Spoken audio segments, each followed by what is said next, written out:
Reanimal is a very difficult game to write about for me. I, as a person, feel things a lot more than I think things, and sometimes those feelings never turn into something that I can say. This is probably why my reviews can be very emotive. In my writing, I can sometimes find it difficult to talk about experiences in a game that make me feel a lot because then thoughts don't come to me much. My logical brain switches off. I took almost zero notes while playing Reanimal. It's one of those games that I played with my heart and not my head. This often happens when I really love a game. I can't talk about my favorite games very well. If you told me that my channel was about to, I don't know, blow up, what? Yeah, if you told me that, and then the only way to save it was to make a review on Xenoblade 2, or Super Mario Galaxy, or Expedition 33, or an actual review of Wild Hearts, I'd already have 3 videos up on a new channel. I just have nothing to say about those games. I just love them. I feel the love more than I could ever put it into words, which is weird because Reanimal is definitely not on the same level as those games for me. I really liked it, of course, but it's something I get the same writer's block about, which is confusing because, you know, I don't love it as much as those games. Talking about any one of the elements of Reanimal feels stupid. I don't think I could do it justice. I'm gonna try, but it won't be the most detailed account you've ever heard. It's difficult to dissect this game because I just don't see it outside of the experience I had playing the whole thing for 4 hours with my friend. I don't see it as a thing I can easily look into, writing about its different parts, having detailed thoughts on each part of it. It's a game I can recommend based on my lovely experience with it, not a game I can recommend because I've thought much about any particular parts of it. It's a great game, but I'm gonna struggle to tell you why because everything I say could just sound like hyperbole, and anything that doesn't will not do what you might feel playing this justice. My most concrete thought I have on this is that it's another incredibly premium, another incredibly well-made multiplayer adventure. Just like Operation Tango, It Takes Two, A Way Out, not like Split Fiction though, because that game is butt cheeks. I might explain that one day. Always love a good dig at that game. You need to play Reanimal, but I can't give you a well thought out reason why. It's just great. So great. A byproduct of this overwhelming shift to feeling and not much thinking that I can sometimes do when consuming art is that the messages that each piece brings go right over my head. I think Reanimal is a very powerful game. Its locations and transitions between them sometimes make no sense. Not like the Little Nightmares in a this is a different world full of weird and depressing things nonsensical way. I mean literally, things get thrown in here that make this journey feel more abstract and feverish than any of Tarsia's previous work. The thing is, this stuff made me switch my brain off and just exist. There is so much messaging in this, so much the game is about, things you could look deep into and have conversations with strangers on the internet about. I've seen that so much. I've looked at reviews and Twitter conversations and comments on random videos and they're all saying something so meaningful. The game is special in the way it tells its story through anything except speech. You will use your eyes and ears to take in this world and collect ideas along the way like a fascinating book. And no matter what level of understanding or level of retention you have after playing this game, there is a library of discussion already open for you to read. I can't serve you much here, but a lot of people can. You need to play this game and then if you enjoyed it, go join in the conversation. As someone who's recently played and reviewed both Little Nightmares 1 and 2, only some of the gameplay felt familiar, while most of the rest of the game felt refreshingly unfamiliar, which was really interesting to me as someone whose mind has been full with these games over the last month. To me, these games feel really separate. You see some things that carry over that feel like home, but in a lot of ways, Reanimal is built so much differently to these Little Nightmares games, and I loved how evolved this felt. Your character feels very slick. I opened both of my Little Nightmares reviews with talking about how the characters feel to play and how reactive and immersive they felt. Reanimal doesn't have as much of a weighty, realistic feel as the characters in Little Nightmares, and you don't get to exert yourself in the way that I thought was impressive in those games when moving or throwing objects, because most of that interactivity has been replaced by a single button press. But what's different here is that the characters and movement feel really slick. Like, instantly you get struck with how nimble you feel. It was one of the first things, like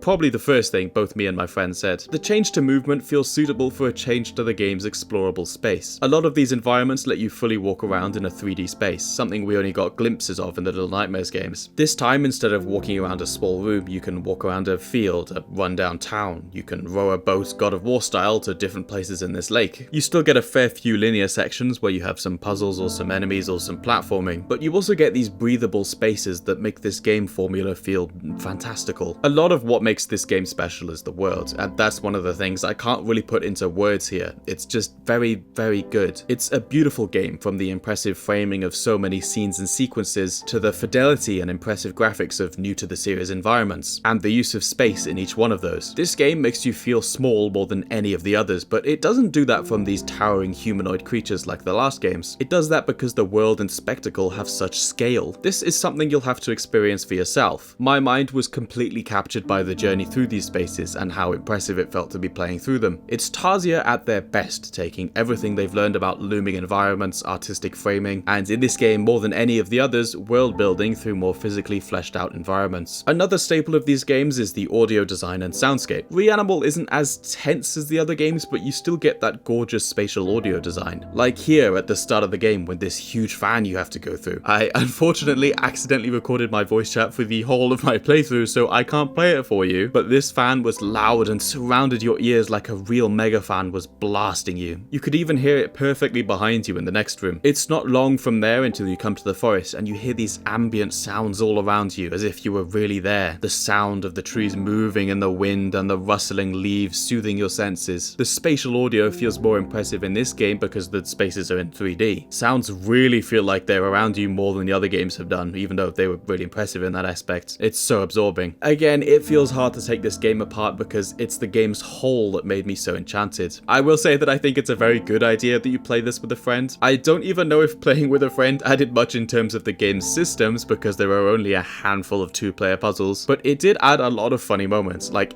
a crazy amount of funny moments. We laughed a lot playing this. I'm very glad it was there. I'm sure playing this in single player is good, but it's nice to be with someone to talk about what's happening and share the journey with. I'm sure there's a lot of things I didn't talk about when it comes to this experience and how it evolves the formula of the first two Little Nightmares games, but that's not what I'm really going for in this review. I just want you to play it as something which will absorb you, as something which you will love, and I would really emphasize that you play it in one sitting with another person. I think that's the best way to experience this. I really liked Reanimal. I thought it was great. I think it's almost a must-play game. I realize my hyperbole probably made it out that I thought this game was a gift to humanity or something, but I tend to get lost in feelings when I'm talking about feelings and not thoughts. You will get lost in this, you will have fun in this, you will laugh and get to see some pretty cool things. Reanimal is a great game. Thank you for listening to this botched review, and also thank you for the support on my last review. It's been a crazy week. I've got like 50 subscribers, so thank you everyone. I hope you have a wonderful day.